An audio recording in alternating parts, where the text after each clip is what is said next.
Deməli bir məsələ haqqında istəyirəm qısa da olsa xatırlama verim. Bu günləri hər bir müsəlmanın ən böyük istəyi, ən böyük arzusu odur ki, etdiyi ibadətlər Allah yanında qəbul olsun. Lakin insan bu şeydə bir neçə məsələyə diqqət eləməlidir və onlardan biri də insanın təqvalı olmasıdır. Allahdan qorxusunun olmasıdır. İnsanın Quran-ı Kərimə baxanda, məsələn, namaz məsələsinə görürsən ki, Allah Subhanahu taala Quran-ı Kərimdə heç bir yerdə deməyib ki, namaz qılın, deyib namazı iqamə eləyin.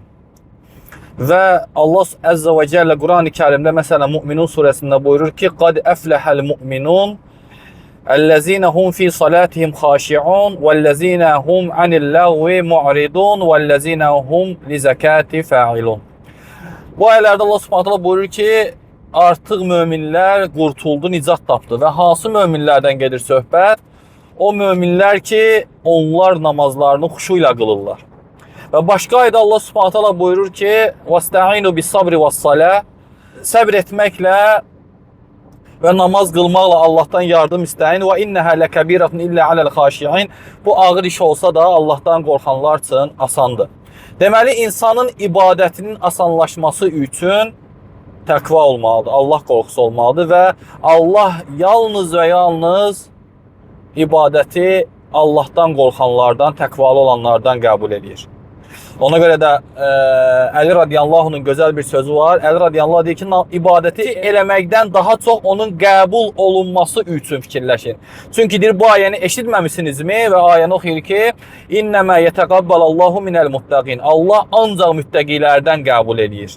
Ona görə Həsən Basri rəhməhullah deyir ki, əgər namaz səni pis və çirkin əməllərdən çəkindirmirsə, o səni yalnız və yalnız Allahdan uzaqlaşdırır. Ona görə də Allah Azza və Cəllə buyurur ki, "İnnes-salate tenha anil-fahşai vel-munkar". Həqiqi namaz insanı pis və çirkin əməllərdən qoruyar. Ona görə də əziz qardaşım, əziz müsəlman qardaşım, bilmək lazımdır ki, namazı qılmaqda arxayın olma.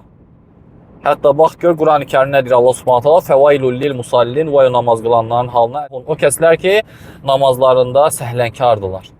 Yəni namaz üçün vay da gəlib, müjdə də gəlib. Və bax gör sənin namazın hansındandır. Allahdan istəyirəm ki, Allah Azza və Cəllə bizim ibadətlərimizi qəbul oluna ibadətlərdən etsin.